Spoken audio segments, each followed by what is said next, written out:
Alright, ladies and gentlemen, Fab's in the house, and today I'm in the house with the Ultra X Bat knife here with me for a quick maintenance video. But hey, don't forget to like the video and to subscribe to the channel if you're enjoying this kind of content right over here. So let's see, I think we're gonna need a T6 for that, and yeah, something different for the pivot for sure. Let's just get started. Let's tackle the handle from the farthest point, like this screw over here, which is one. You've got 3 handle screws. You got 3 standoffs, which is good. I mean, they're not screwed in right into the scales, and that's always a good thing, because you strip a screw, you strip a standoff, not a biggie. You strip like a scale, yeah, that might be a biggie. And then you're gonna need this tool. That is basically a flathead screwdriver. I'm just gonna use my Leatherman here because it just happens to be of the same width. I think this side is keyed in, so let me see. Yeah, so this side is just spinning and not the other one, which is fantastic in a budget knife. I mean, this is a very inexpensive one. You guys asked me to review some cheaper ones, so yeah, I just bought a bunch, and let's see. I'm kind of like in the search of the perfect beater, you know, something like relatively inexpensive that I can just beat, yeah, so let's see. So pretty simple construction, looks like. Very tiny bearings in this one. Interestingly, there's spacers here. That is interesting.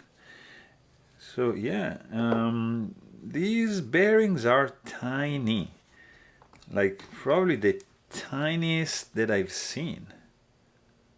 Yeah, they're tiny. Pivot is D-shaped, love it, especially in a budget knife. The cuts are pretty rough, but yeah, I mean, it's gonna do the job. Stop pin, it's right here. And let's do this. Let's just put this guy back together. Shouldn't be an issue at all. We're gonna need some a little bit of 10 weight nano oil for this set of bearing here, and also like another 3 drops here. And the other bearing is gonna go here, and it's gonna be kind of like in this position here. Let's make sure nothing goes anywhere. Stop pin is in place, liner is on top.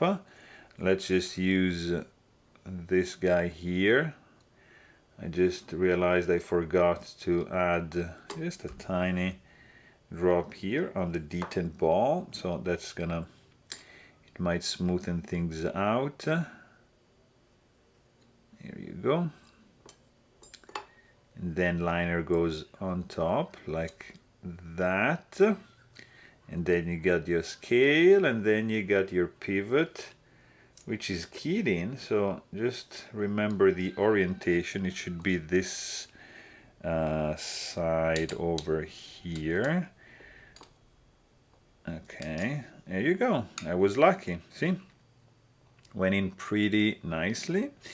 So then what I like to do, let's just leave it like that on this side, and we are going to work out the handle screws, and then we're gonna do, just release the tension, and then we're gonna do the pivot. So 1, 2, and 3. And we're gonna do the pivot. We're gonna readjust the handle screws. So for the pivot, we're gonna need actually a little bit, let's just close this guy. We're gonna need a little bit of blue Loctite for this. Just do it like so. See, just like that, just a little bit in the thread. You can do it like that, see? So that you coat basically the thread, and just close it because this is gonna dry pretty quickly. then the pivot is in.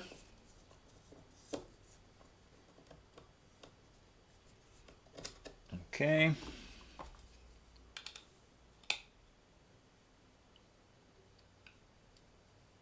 I'm suspecting this is too tight. Let's see. So we're gonna double check the handle screws. Now they are done. Just spread. Oh, guys. Let me just maybe like so. Blade is centered. Oh, guys. Yeah. So there's no detentable ramp, but